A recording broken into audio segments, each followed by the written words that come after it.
Thank you, Faratai, for giving me the opportunity. I feel honored. Welcome, everyone. Good afternoon, and thanks for being here for today's session, like how to start an entrepreneurship. So this this session is mostly on like for the new entrepreneurs who needs like many information, like what are the steps and how to get the financing, and then what are the what will be the legal issues. So today our panelists will be discussing on that. And we have 2 resource person and 3 panelists. And I would like to introduce them. So our first resource person is Dr. Munin Kumar Baroi. He is a professor at Risumikan Asia Pacific University, Japan. Our second resource person is Dr. Rubina Hussain, SYB, Master Trainer, ILO Entrepreneurship Training Module, and Managing Director of Institute of Hotel Management and Hospitality. And today our speaker will be like Dr. Vishnu Kumar Adhikari, Associate Professor, Doshisha University, Japan. Correct me if I am wrong. And his topic will be like sources of startup finance. And he will be discussing on venture capital, crowdfundings, and others. And our speaker 2 for this session will be Mr. Khokon Kumar Nondi, and he is the president of JBR and Co. Limited. And he will be discussing legal issues to start a company in Japan. And lastly, our third speaker will be Dr. Farhad Haq.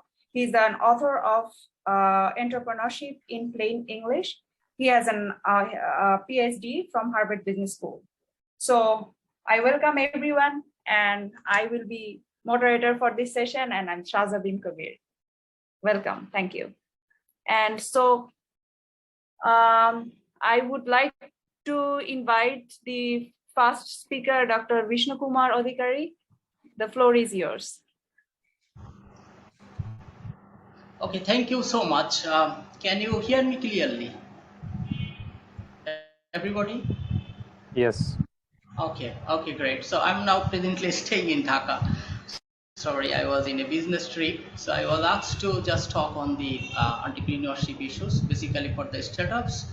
And I decided to share a new entrepreneurial finance model, which is called crowdfunding. And I believe that that will be a new addition for everybody. So I'm going to share the screen.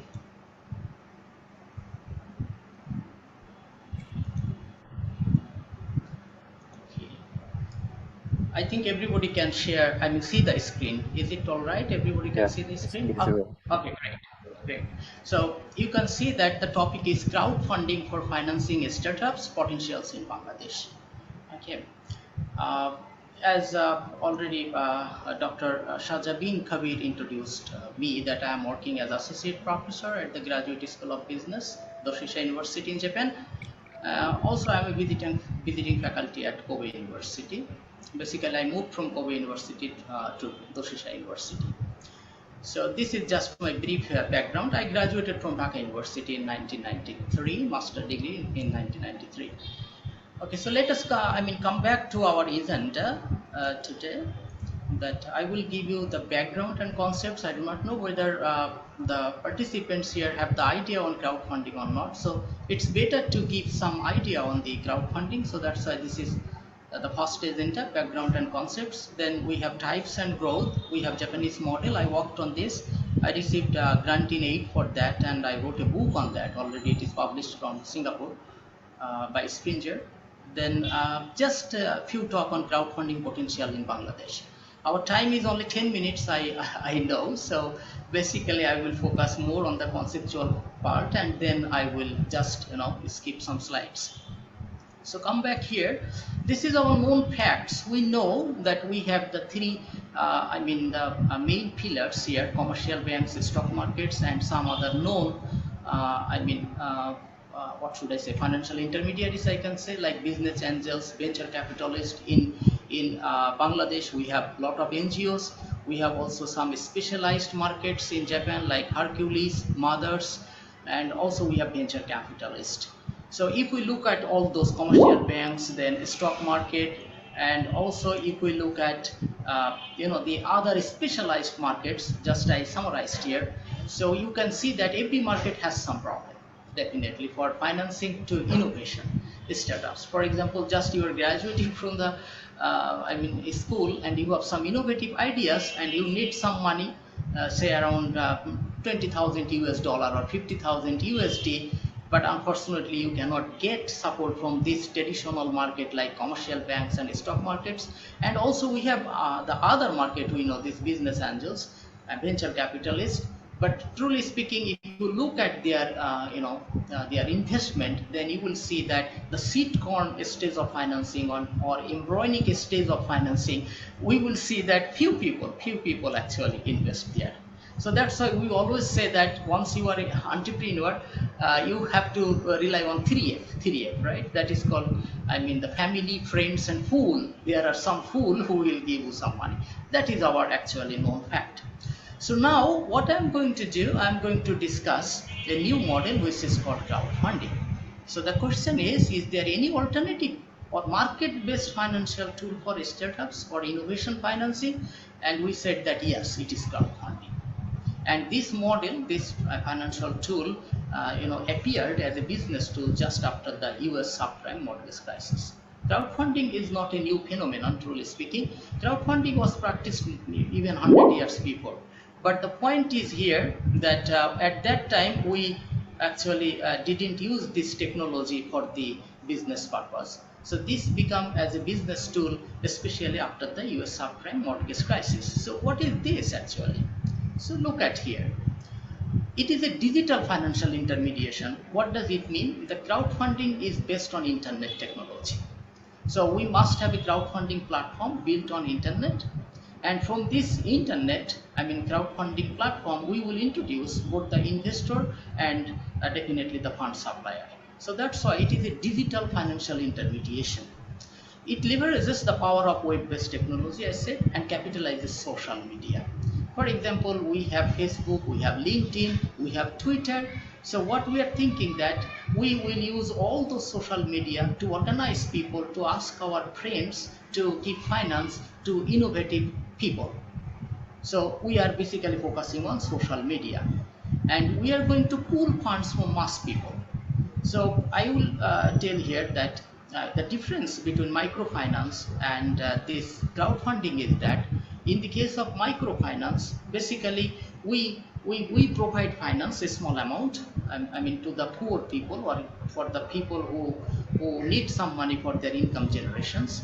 So here the concept is that we will basically pool finance in a small amount, say just $100. We will ask our friend, just give $100. And if we have 50,000, for example, friends, then 50,000 into $100 is definitely a lot of money. So we can provide this money to the prospective, entrepreneur. So basically then we are pooling fund very small amount. So we should not be confused with the microfinance, because microfinance basically given by the microfinance institutions. So the risk is taken by the microfinance institutions, but here the risk is taken by the fund supplier. Simply we are investing in the stock market. So if we invest in the stock market, we are taking the risk. So similarly here, we will give you just $100, $50, even $10. In Japan, we could be we have the idea like 1,000 yen. So no problem. So we are receiving very small amount of finance from mass people, but when we are accumulating it, this is a big amount of money, and we are contributing it, we are paying it to the potential entrepreneur for their growth. So that's why this is a very interesting concept. Pools fund from mass people, reduces transaction cost of investment. This is from the economics point of view.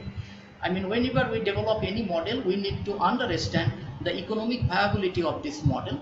So you know that for financial model, always we want to reduce our cost of transaction.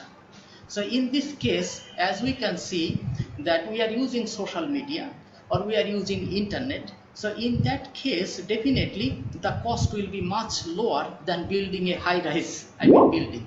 So definitely the cost will be much lower, and at the same time we will focus on the screening aspect. Who will screen the entrepreneur? That is a serious issue. So look at the commercial banks. In that case, basically the lending officer could be 1, 2, and then if it is a big amount of money, big amount of fund, then it will be approved by the the board. So we are not talking about this big amount of money. We are just talking about a small amount of money. But who will be screening this idea? It is basically the lending officer.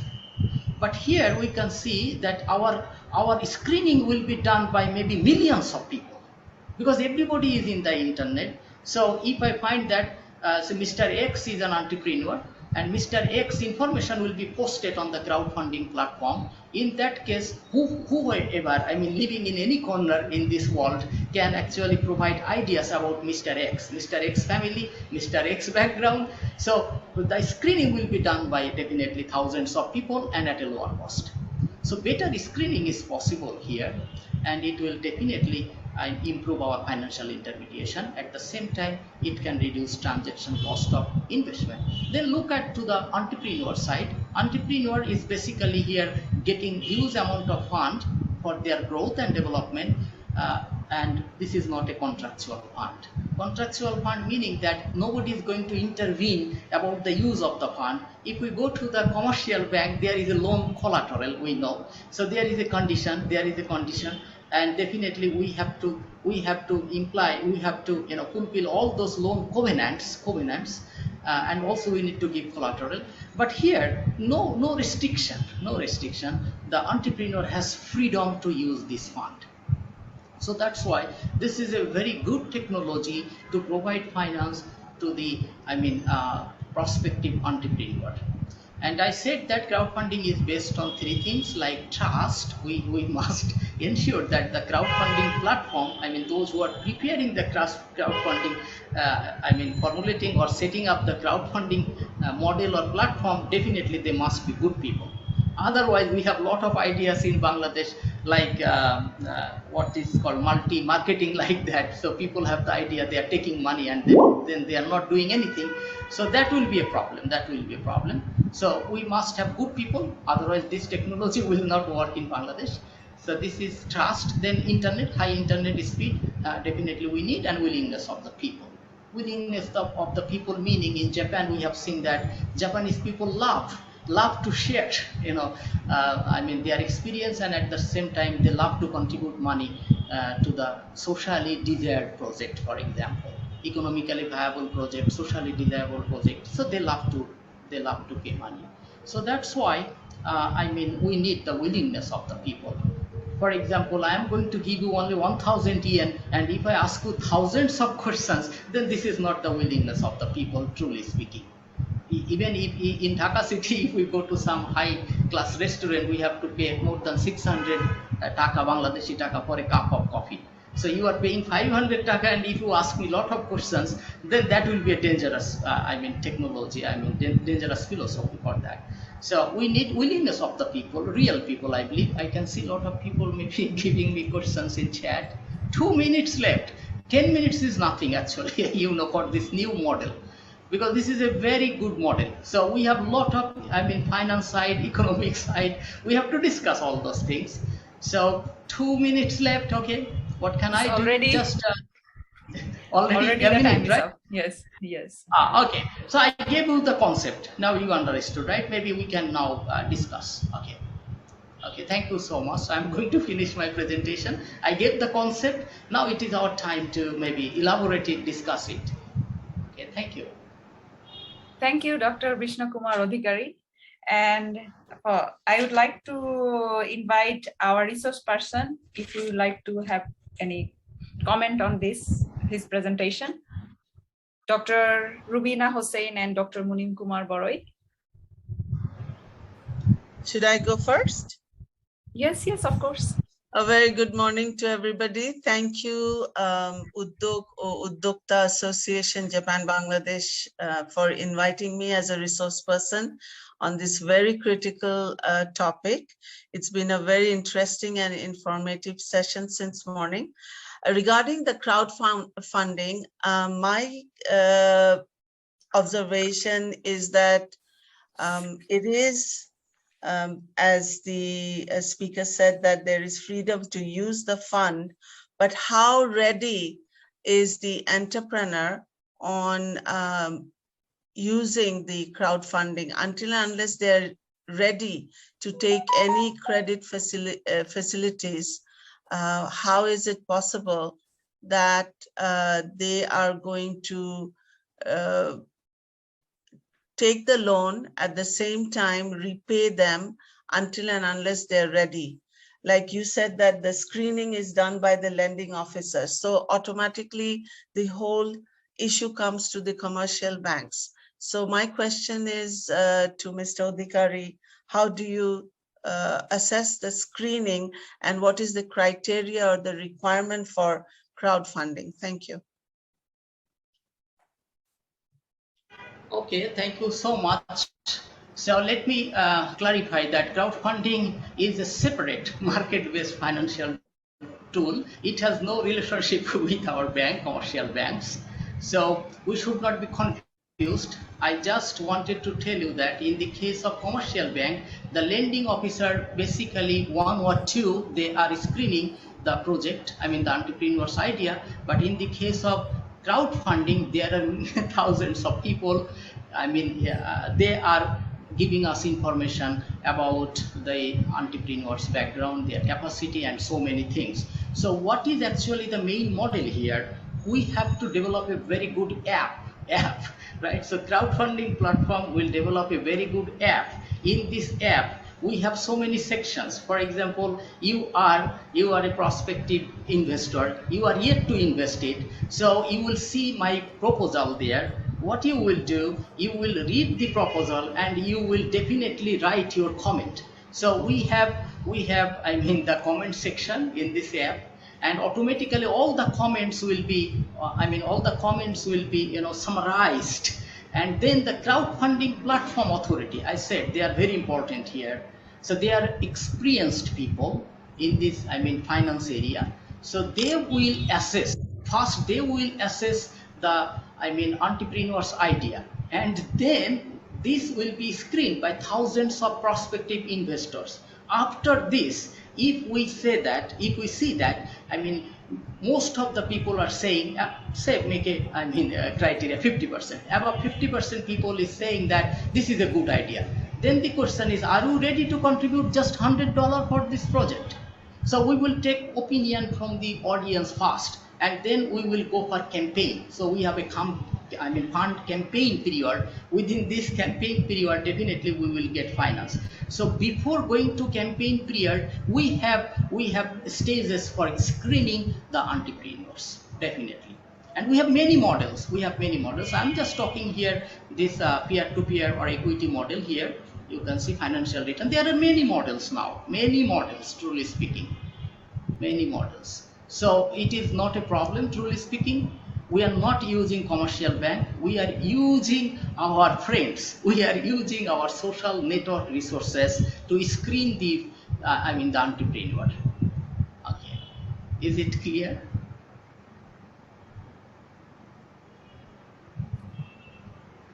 Thank you, Dr. Vishnu Kumar. I have some question for you. Or I want to discuss more. Yes, no, so I want to know, like, if you can share those platforms. Shaja bin Kubir, I cannot hear your voice. I think maybe it is muted. Oh no, this is can you hear now? Yeah. Okay. Yes. So my question will be, can you share with the audience some of the platforms who are giving like the crowdsourcing funding? Oh, there are many. There are many, sure. And so also I see some question from the audience also is about how to build that trust, because it will be collecting money from the mass people. So how do you build trust so that the mass people is coming to give you the funds. So what are the ways? Thank you. Okay. Okay, thank you, Shahja bin Khalid. So you can see here, this is Indigo, Kickstarter, right? Patreon. This is Crowdfounder, Crowdcube, Seeders. There are so many platforms, and this crowdfunding market is, truly speaking, it is, I mean, very big market, $1,000 billion market. So forget about that. We have a lot of, even if you type on the Google, you can see there are a lot of crowdfunding platforms all over the world. Mostly in the, definitely in the US and European countries. In Japan now we have around 23 crowdfunding platforms. I visited one which is Music Securities, and it is in Osaka. So definitely I have the cases on that.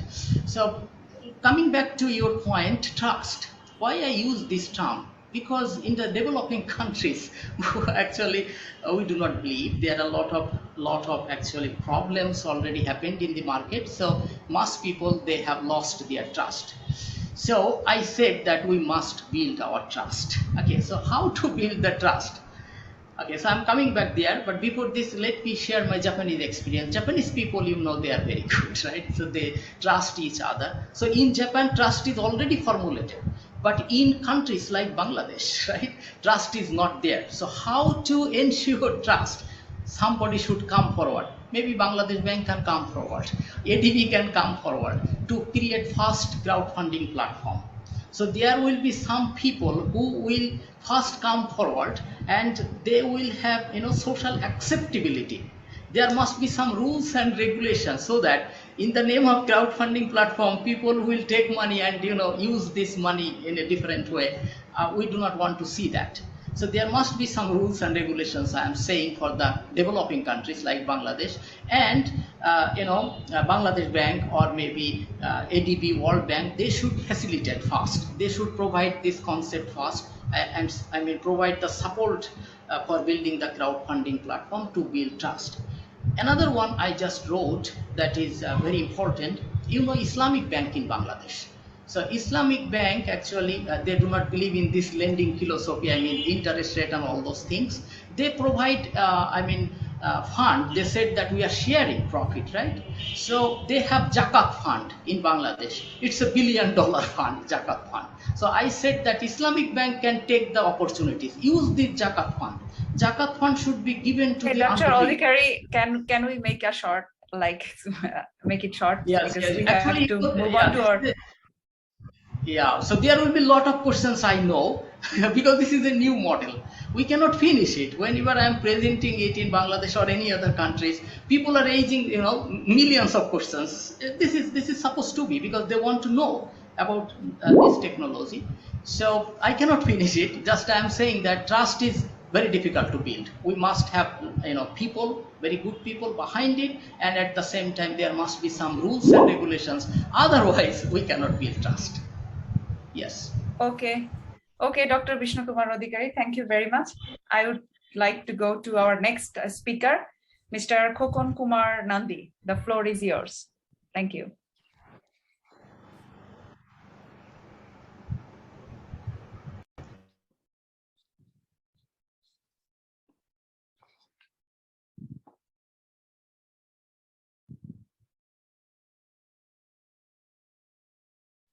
Dr. Khokon Kumar Nandi. Sorry, I'm not Dr. Khokon Kumar Nandi. Okay. Can you hear me? Okay. Sounds okay? Yes. Hello. Yes, we're listening. Namaskar. Thank you for giving me to share my experience to here. I'm Khokon Kumar Nandi. Hello. Yes, we're listening. Living in Japan around 25 years. I came to Japan as a student visa. And after finish my study, I got work permit and start my job here. And I worked almost 5 years in Japan. After that, I started my new company. This is also 18 years running and continuing right now. So Yeah, I love Japan also, and very beautiful country, and also very safety. So it's better. I want to share something about the legal, about the Japanese companies. So it's better to speak, if possible, I have to speak Bengali. Is it okay? আচ্ছা, এখন আমি একটু বাংলায় গুছিয়ে বলি।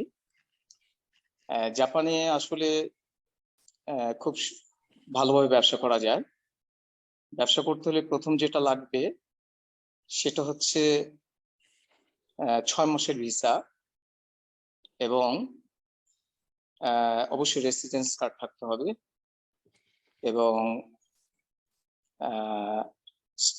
আপনার income সমস্যা যেটাকে বলে স্ট্যাম্প সার্টিফিকেট, যেটা আপনার সিটি অফিস থেকে নিতে হয়। এই দুটো জিনিস থাকলে আপনার যে কেউ জাপানে কোম্পানি করার অনুমতি পাবে। তো কোম্পানি করার জন্য কোনো পয়সা আসলে লাগে না। অনেক রকম কোম্পানি আছে, তবে কোনো পয়সা লাগে, 0 yen থেকে দিয়ে কোম্পানি করা যায়। তো এখানে কোম্পানি করার জন্য কিছু প্রসেসিং থাকে, যেটা আইন অনুযায়ী এখানে যারা যে সিটি থেকে করবেন সেখান থেকে অ্যাফেয়ার্স ব্যুরো আছে, লিগ্যাল অ্যাফেয়ার্স ব্যুরো, ওখান থেকে পারমিশন নিয়ে, বা ওখানে কনসাল্টিং সেন্টারও আছে, ইনফরমেশন সেন্টার আছে। তো আমার মনে হয় খুব বেশি কঠিন নয় জাপানে কোম্পানি করা, এবং অত্যন্ত খুব ইজিলি জাপানে সহজভাবে ব্যবসাটা করা যায়। তো যারা স্টুডেন্ট আছে তারা যদি ইনভেস্ট করতে চান বা ব্যবসা করতে চান, তাহলে অবশ্যই আপনারা জাপানে কিছু ছোট ছোট আইন আছে, সেগুলোকে আপনারা মেনে তারপরে ব্যবসাটা শুরু করবেন। তো ব্যবসা শুরু করার জন্য আপনি যেই ব্যবসাটা শুরু করবেন সেটা অবশ্যই আপনার ব্যবসার ধরন হতে হবে। সেটা হয়তো এক্সপোর্ট ইম্পোর্ট হতে পারে, ট্রেডিং হতে পারে, বা রেস্টুরেন্ট বিজনেস হতে পারে, কনস্ট্রাকশনের ব্যবসা হতে পারে, আইটির ব্যবসা হতে পারে। তবে অবশ্যই একটা কনসেপ্ট নিয়ে আপনাকে ওপেন করতে হবে। তারপর ভিসা চেঞ্জিং ব্যাপার আছে, সেগুলো আপনার এডুকেশন কোয়ালিফিকেশনের উপর নির্ভর করে। জাপানি ইমিগ্রেশনের উপরে কিছু এখানে নিয়ম কানুন আছে, সেটা ইমিগ্রেশনের গেলে আপনাকে তার হেল্প করবে, কনসাল্টিং জায়গা আছে, ইনফরমেশন জায়গা আছে। সুতরাং যারা এখানে ব্যবসা করতে চান তারা অবশ্যই আমার সাথে নয়, এখানে বিভিন্ন ছোট ছোট কোম্পানি আছে যারা এগুলো করে থাকেন, তাদের সাথে যোগাযোগ করতে, এবং কোনো নির্দ্বিধা নিঃসংকোচে আপনারা ব্যবসা শুরু করতে পারেন। জাপান অত্যন্ত সুন্দর একটা দেশ, যে এখানে খুব সহজেই ব্যবসা করা যায়। আপনাকে কেউ বিরক্ত করবে না, কেউ জোর করে টাকাও নেবে না, এবং আমার মনে হয় প্রত্যেকটা বাংলাদেশির উচিত এখানে ব্যবসা শুরু করা। তো ব্যবসা শুরু করার জন্য যদি আপনাদের কোনো সহযোগিতা লাগে আমাকে ইনবক্স করবেন, অথবা উদ্যোগ যারা আছে এর সাথে জড়িত তাদের সাথে যোগাযোগ করবেন, এবং আমাকে বললে আমি হয়তো সহযোগিতা করতে পারবো। তো আপনাদের কোনো প্রশ্ন থাকলে আমাকে বলতে পারেন, আমি তৈরি আছি। ধন্যবাদ। Thank you, Kokon Kumar Nandi. I would like to, I don't know, is Dr. Munin Kumar Boroi can connect with us right now? Yes. Yeah, I'm here. Okay, so I would like to give you the floor to. Okay, thank you so much. আমি যেহেতু আমাদের presenter বাংলায় কথা বলেছেন, I like to talk to him first. A small question to him. ওনার কাছে কি কোনো statistics আছে? কখন আপনার কাছে কি কোনো স্ট্যাটিস্টিক্স আছে যে জাপানে বিদেশি যে যারা এন্টারপ্রেনিউর বা এখানে স্টার্টআপ করেছে তাদের সাকসেস রেশিওটা কি? What is the success ratio of the foreigners doing business in Japan? হ্যাঁ, ধন্যবাদ। আসলে জাপানে সাকসেস বলতে হচ্ছে এখানে তো আপনি কি ব্যবসা করবেন সেটাও ডিপেন্ড করে, তবে সাকসেস নির্ভরটা করে এখানে ব্যবসার ধরনটার উপর। তো ব্যবসাটা ধরনটা ধরেন এখানে যারা ব্যবসা করছেন বাংলাদেশে সবাই কিন্তু সাকসেসফুল, কম না কম বেশি। তবে এখানে সাকসেস হওয়ার জন্য কিছু লিগেল ওয়েজ আছে, সেগুলো আপনাকে মেনটেন করতে হবে। যেমন এখানে 1 বছর একটা কোম্পানি যে কেউ একটা কোম্পানি ওপেন করতে পারে, সেটা আমি কিছুক্ষণ আগে বলেছি যে অবশ্যই 6 মাসের ভিসা তাকে থাকতে হবে। এবং তার একটা রেসিডেন্স পারমিট থাকতে হবে, সেটা সিটি অফিস থেকে ইস্যুড হতে হবে, এবং তার একটা স্ট্যাম্প সার্টিফিকেট, যেটা আমরা জাপানিজ ভাষায় ইনকান সমেশো বলি আর কি। ইনকান মানে জাপানিজ স্ট্যাম্পের একটা পারমিশন লাগে, এ দুটো থাকলেই করতে পারে। তো সেখানে সাকসেস হওয়ার জন্য যে পদ্ধতিগুলো লাগে, তো অবশ্যই একটা সুন্দর আপনার কি বলে ফোকাস নিয়ে যেতে হবে, এবং আপনার এখানে ব্যাংক আপনাকে সাহায্য করবে, এবং ব্যাংক অ্যাকাউন্ট করার জন্য অবশ্যই আপনাকে ব্যাংক একটা অ্যাকাউন্ট করতে হবে, এবং ব্যাংক অ্যাকাউন্ট করার পরেই আপনাকে সাকসেস নিয়ে যাবে। তো সাকসেস করার জন্য বিভিন্ন কোম্পানি আপনার হেল্পের জন্য তৈরি আছে। ধন্যবাদ।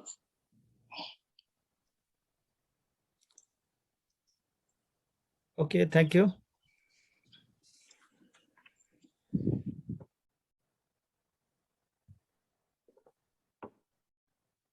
Shajaben, you are muted.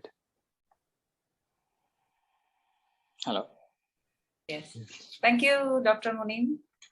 I would like to ask Dr. Rubina also, like if you want to. I think Ask. we can ask, we can request Professor Dr. Munim Kumar Barai to introduce himself. Yes. Okay. Okay, thank you so much. I'm Munim Kumar Barai. I'm a professor of APU, Resumekan Asia Pacific University. I'm glad to see Dr. Vishnu Kumar here because we were the colleagues. We worked together for some time. I came here in 2010, and since then I'm here. My Japanese life is not very good as such because I don't speak Japanese yet, not even a single sentence. So it's very much problematic. But otherwise, Japan is a peaceful country, and you can live here. I did my studies, all the tertiary level studies in India from Delhi School of Economics, and I am a Fulbright scholar at UPenn, University of Pennsylvania. Thank you. Thank you, sir, for your presence. Thank you. Thank you. আমার একটা প্রশ্ন ছিল খোকন কুমার নন্দী সাহেবের উপর। আপনি বলেছেন যে যে কোনো কেউ যদি সার্টিফিকেট নিয়ে তথ্য নিয়ে নিজের রেসিডেন্সি এই এভিডেন্স গুলি থাকে তাহলে ওরা মানে ব্যবসা আরম্ভ করতে পারে, কিন্তু ব্যাংকে যখন যাবে ব্যবসার সাহায্যের জন্য বা কোনো ফান্ডের দরকার, তখন ওদের ব্যাকগ্রাউন্ড বা লিগ্যাল যে আপনি বলেছেন যে অনেকগুলি লিগ্যাল ক্রাইটেরিয়া রিকোয়ারমেন্ট আছে, ওগুলা যদি আমরা একটু জানতাম, কারণ বাংলাদেশে কিন্তু অত সহজ না একটা ব্যাংক থেকে সাহায্য চাওয়া। Registration is all right, but most of our entrepreneurs কিন্তু উদ্যোক্তারা ওরা রেজিস্টার করে না, ইনফর্মাল সেক্টরে চলে গিয়েছে, কারণ ওরা দ্য মোমেন্ট দে রেজিস্টার তার পরের দিন থেকে কিন্তু ট্যাক্সের আওতায় চলে আসে, not knowing the level or whatever the tax levels are. তো এখানে জাপানে কি legal norms for any business startups, কারণ young people হোক আর adult হোক, ব্যবসাটা আরম্ভ করতে গেলে কিন্তু পুঁজি is very important, আর ক্রস বর্ডার ট্রেডের উপরে যদি ওনারা লিগ্যাল ম্যাটারটা তথ্য নিয়ে বা নলেজ নিয়ে যদি না আরম্ভ করে, I think it's very very risky. তো আপনি কি বলেন, আমাদেরকে একটু যদি বুঝাতেন যে লিগ্যালের কি লিগ্যালের তরফ থেকে কি ক্রাইটেরিয়া বা রিকোয়ারমেন্ট দরকার, যেটা বেসিক আমাদের জানতে হবে একটা ব্যবসা খুলতে হলে। Thank you. হ্যাঁ, ধন্যবাদ। আমি যেটা বলবো সেটা হচ্ছে, প্রথম হচ্ছে এখানে কোম্পানি করাটা, একটা কোম্পানি ওপেন করাটা খুবই সহজ। তো ব্যাংকিং এর যে সাইটটা আছে সেটা খুবই কঠিন না। বর্তমানে ব্যাংক অ্যাকাউন্ট করাটা, একটা বিজনেস ওপেন করতে গেলে একটা ব্যাংকের অ্যাকাউন্ট লাগবে এমন কোনো কথা নেই। যখন লোনের আসবে বা ফান্ডিং এর প্রয়োজন হবে তখন ব্যাংকের ব্যাপারটা চলে আসে। তো ব্যাংকে এখানে ধরেন যে কোম্পানি করা হলো, সেটা আমি কিছুক্ষণ আগে বলছি যে 6 মাসের ভিসা থাকলে কোম্পানি করা যায়। তো অবশ্যই তাকে সিটি অফিস থেকে একটা রেসিডেন্স কার্ড এবং স্ট্যাম্প পারমিশনটা লাগবে। এটা হলে আপনি একটা কোম্পানি করলেন। সেই কোম্পানিটা 0 ইয়েন দিয়ে করা যায়, আবার কোটি টাকা দিয়েও করা যায়, কোনো সমস্যা নেই, এইটাও কোনো সমস্যা নেই। কিন্তু ব্যাংক অ্যাকাউন্টটা যখন করতে যাবেন ব্যাংক অ্যাকাউন্টটা করতে গেলে আপনার কিছু ই থাকবে, যেমন ওরা দেখবে ভিসা, তখন আমি যেহেতু কোম্পানি করতে 6 মাসের ভিসা লাগলে হয়ে যায়, কিন্তু ব্যাংক অ্যাকাউন্ট করতে গেলে কিন্তু আপনাকে প্রপার ওরা ভিসাটা দেখবে যে আপনি জাপানে কত বছর আছেন এবং আপনার ব্যাকগ্রাউন্ড কি, এডুকেশনটা কি, অনেক কিছু আছে, এবং কোন ধরনের ব্যবসা করতে চান। তারপরে এগুলো ওরা ইনভেস্টিগেশন করার পরে আপনাকে ব্যাংক অ্যাকাউন্ট করা যাবে। তারপরে ব্যাংক অ্যাকাউন্ট ওপেন হওয়ার পরে ওরা 1 বছর দেখবে আপনার যে 1 বছর আপনি কি রকম ব্যবসা করছেন এবং ক্যাশ ফ্লোটা কেমন, এবং আপনার এই অফিস আছে কিনা, বা আপনার রেস্টুরেন্ট আছে কিনা, বা আপনার আইটি সেক্টরে আপনি কতটুকু কিভাবে কাজ করছেন, এগুলো তারপর অটোমেটিকলি ব্যাংকই আপনাকে অফার দিবে। যদি জাপানি ব্যাংকগুলো খুব ভালো, ওরা হচ্ছে দেখে ওদের ব্যাকগ্রাউন্ডটা, যে লোকটা সত্যি ব্যবসা করছে কিনা। তো ওরা টাকা নিয়ে বসে আছে, তো টাকা নিয়ে বসে থাকলেও দেখা যাচ্ছে ওরা কিন্তু ওই বিশ্বাসের ব্যাপারটা যেটা আসে, এবং আইনগত যে সমস্যাগুলো আছে, এবং সবচেয়ে বড় যে সমস্যাটা সেটা জাপানি ভিসাটা। আপনাকে প্রপার ভিসা থাকতে হবে। কোম্পানি করার জন্য 6 মাসের ভিসা থাকলে ব্যাংক যখন অ্যাকাউন্ট ওপেন করতে যাবেন তখন কিন্তু 6 মাসের ভিসা হবে না, তখন দেখা যাচ্ছে আপনার 1 বছর বা 3 বছর বা 5 বছর, এবং 1 বছর পরে আপনার ট্যাক্স রিটার্নটা দিতে হবে। সেটা অবশ্যই একজন আপনার অ্যাকাউন্টিং থাকতে হবে, এবং অ্যাকাউন্টিং এর আপনার কি বলে এই পরামর্শ অনুযায়ী আপনাকে কিছু ডকুমেন্টস সাবমিট করতে হবে। তখনই ব্যাংক অটোমেটিকলি আপনার পথ দেখিয়ে দিবে যে আপনাকে কিভাবে তারা ফান্ডিং করবে। তো সুতরাং এগুলো তো আসলে শেষ করা যাবে না। প্রথমত হচ্ছে ওপেন করার পর অটোমেটিকলি আপনি ওয়ে পেয়ে যাবেন, কোনো না কোনো ভাবে আপনাকে তারাই সহযোগিতা করবে। ধন্যবাদ। Thank you. Our actor just advise to everybody, especially for the startup entrepreneurs who are going into entrepreneurship path. It is very important that all of us do our SWOT analysis. I don't know how many people are aware of SWOT analysis. S is for strength, W is for weakness, O is for opportunity, and T is for threat. Each and every one of us, apart from organizational strength and weakness and opportunity and threat, আমরা কিভাবে আমাদের জীবনে in our life, how we will utilize the weaknesses and the threat into opportunity is very important. I think নিজেদের যদি আমরা যাচাই করতে শিখি, if we know how to assess ourselves, it will be easier for any of the startups to go into entrepreneurship. Thank you. ধন্যবাদ। আমি আরেকটা জিনিস একটু বলতে চাই, সেটা হচ্ছে আসলে জাপানে কিন্তু সত্যিকার অর্থে জাপানে কিন্তু ব্যবসাটা খুবই সহজ, এবং অবশ্যই ব্যবসা করার জন্য জাপানে কিন্তু বিশ্বাসটা অর্জন করতে হবে, এবং এখানে যে আইনগুলো ছোট ছোট আইন আছে, সে আইনটাকে অবশ্যই আইন মেনে নিয়ে করতে গেলে আপনাকে অবশ্যই আপনি সাকসেস হবেন, এবং সেটা মানে আমার মনে হয় সবাই সাকসেস হয়েছে জাপানে, যারা আমরা পুরাতন লোকজন আছি এবং যারা ব্যবসা করছি, আমার মনে হয় কম বেশি সবাই কিন্তু সাকসেসফুল। ধন্যবাদ, সবাই ভালো থাকবেন। That's wonderful to know. Thank you. Thank you, Mr. Khokon Kumar Nandi. I would like to explain it a little bit in English because this session was in Bengali. So Mr. Khokon Kumar Nandi discussed about how to open a business in Japan. So he said it's very easy if you have 6 months of like a visa and a residential permit and a stamp certified from the city office. You can easily apply for the for your business, and you don't need any amount in your bank. So later you can apply later from the bank. So, and our resource person, Dr.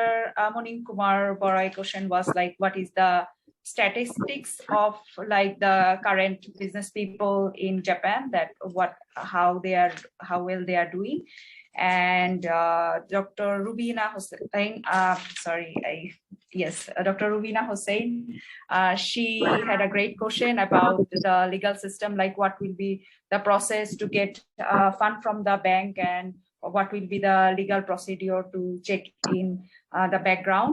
So for the bank system, it's like in the beginning, you don't need any bank account as far as I understand. But when you need a bank account, then the bank will, it's also easy, but the bank will like need visa for longer period, not just 6 months, and they will go through some other check-ins. So that's the summary of Mr. Khokon Kumar Nandi.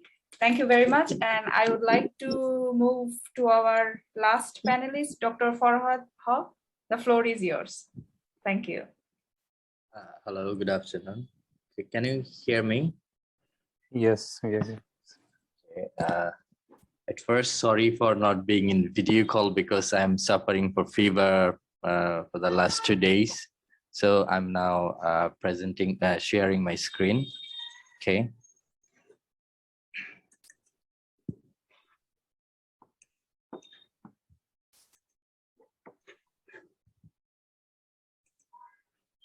So my topic will be the steps to start an entrepreneurship. So first, I would like to start with a warning that there's no one tried and true path to becoming an entrepreneur, but there are lots of resources out there.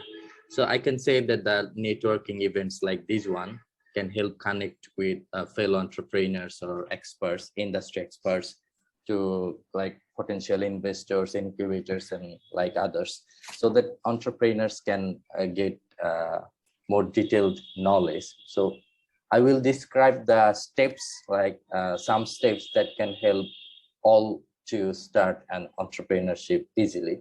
So my first step will be that find your purpose. So many people read newspapers or some fresh graduates start business. They follow that trend. Like some do not follow their real purpose. What is their real purpose?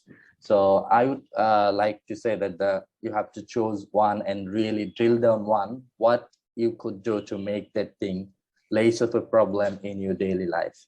Then write down a plan of action for solving that problem. Or if you feel like getting creative, come up with a product that could tackle that issue. This doesn't necessarily have to be your big invention. So have fun with your purpose. So next is the identify a problem you can solve.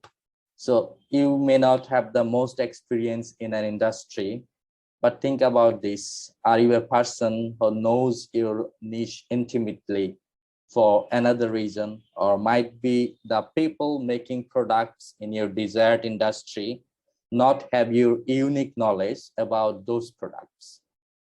You may know more about what you want to make than all of the people who are already making that products like it. So do market research to who are already making that products, and definitely do a research about the demand of your product so that you can solve a problem very effectively. So third step could be make your first prototype. So prototyping is very interesting for any new entrepreneur. So like prototyping is a too prolonged process. So first is the bringing your idea into the real world to see if it can be made. So then it's examining the strengths and weakness of your product by comparing it to what else is out there. Try your first few prototypes on yourself. If you won't buy it and it was your idea in the first place, who would? So if it passes the would I buy it, then it's great. So you have passed the test. Now step it up, give it to some trusted friends and family members to try, so that you can have more feedbacks about your prototypes and you can improve your product. So fourth step would be sell the problem, not the product. So you may think that when you are selling your product, you are selling your product only, but that's not the case. You will be selling the problem that your product solves. Part one of your pitch should convince your manufacturer or customer or buyer that there's an urgent problem that needs to be solved. Appeal to their emotions and get to them, either identify to emphasize what the problem. Ask them that has this ever happened to you? If it hasn't, make them feel for the people it does happen to them. This is sometimes that my friend has had to cope with their whole life. Part two of your pitch might be showing how your product alone is the solution to this urgent problem.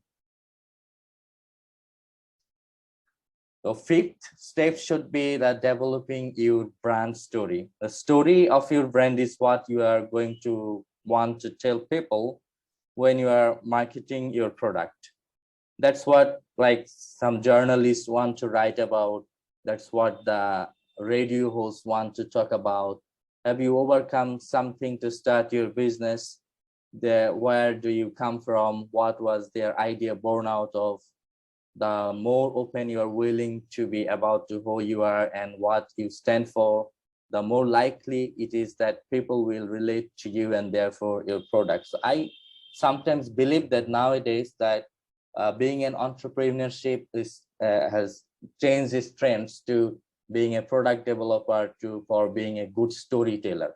So if you cannot build your brand story or the brand DNA from the very beginning, then at the middle of the path you might be distracted, or you might get excessive competitions that you are not prepared for. So, sixth step should be the build a culture of scrappiness. So there are two different types of people you have to hire.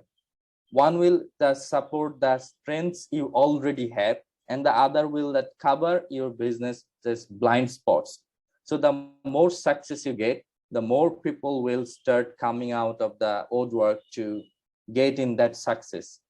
In the business world, those people often come in the form of experts insisting you need their help to grow. In some cases, this may be true. Don't turn your nose up at every expert who offers advice. On the flip side, you might find that you can perform some of the skills those experts are peddling just fine on your own.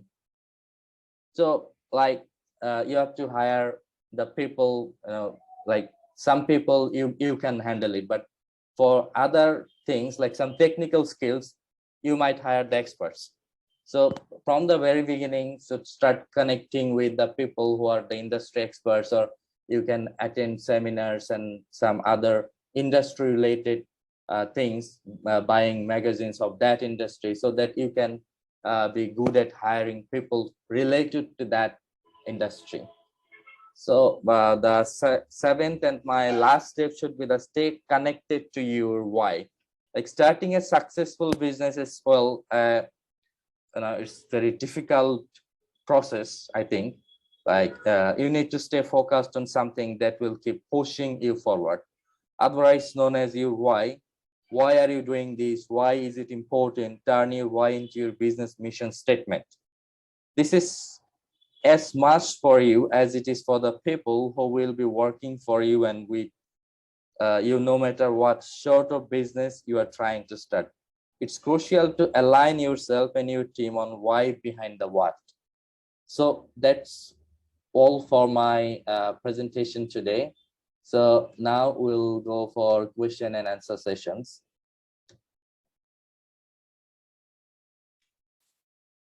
Thank you, Dr. Farhad Haq. I would like to request again to our resource person, if you want to give your feedback, or if you have any questions, the floor is yours. Thank you very much. I think Dr. Farhad Haq had a very good points, especially for the startup entrepreneurships, because on the basis of his presentation, I will say that it is so very important for self-assessment to understand the goal-oriented decision-making. As he said, that we need to have the ability to handle all kinds of situation and support, especially the financial support, wherever it's taken from, and the business management skills and commitment to their own work, and the areas of improvement that is needed for their own growth, and to understand the readiness of their business so that it's suitable for him or her to go for such business, and to strengthen their entrepreneurial abilities and skills to understand the market. It's very important. And we have seen that when you do the goods and services, where he said that more importantly is that you have to keep asking yourself why instead of what, because you will only understand your strength, your weakness, and what are the opportunities and threat that you're facing on your individual business, so that you can actually implement with a solution into an action plan. Thank you very much. You're most welcome.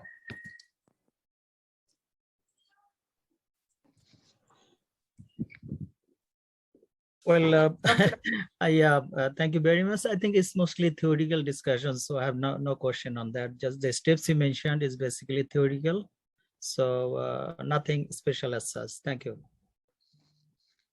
Actually, from my point of view, so as it has been asked to present on this topic, so from my personal experiences, so nowadays, you know, like youngsters and those people who wants to be an entrepreneur, they sometimes, you know, tries to find a magic formula or some ready-made formula so that will work. So in real entrepreneurship journey, so the steps will be decided by the entrepreneur himself. So if he is, you know, stuck in that industry, he will get many informations each and every moment.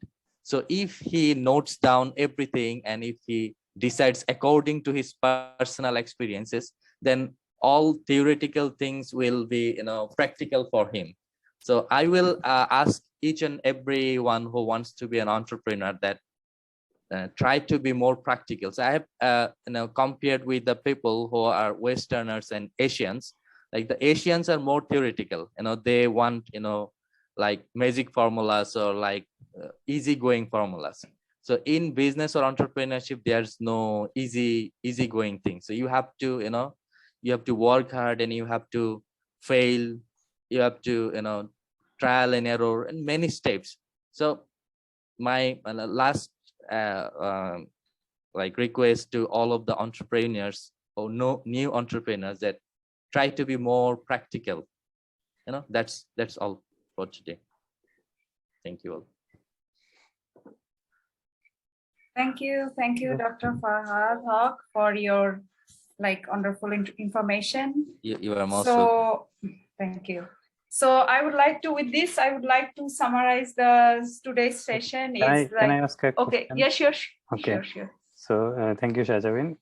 My question is not to the speakers. They did very well, especially Dr. Farhad did a very constructive presentation, very short and very to the point. Just I have a question to Professor Dr. Monim Kumar Baroi. I know he is doing a job in a very prestigious university, which is very famous now for international students. So they have so many international students, I think maybe more than 50%. So I just wanted to know what are the activities in APU to build the entrepreneurship? Is there any program or activities to promote entrepreneurship in APU? And this is one. And the second one is, what is your observation to the students? They are willing to entrepreneur, or they are just what type of person? I know it's very few, but I just wanted to know from your assumption, what percentage they actually want to be an entrepreneur. Okay, thank you very much for I was a bit ready for kind of say some sort of discussion or bit of presentation, but I didn't know that our role is just to ask questions and get answers. So that is how our moderator has moderated the session anyway. So let me first give, before giving answer, within 2-3 minutes. So can I share my screen a bit? Yeah, sir. You can share your ideas as well. Other participant, could you please, Dr. Farhad, could you please? Yeah. I've stopped my screen sharing. Okay, so well, let me do some.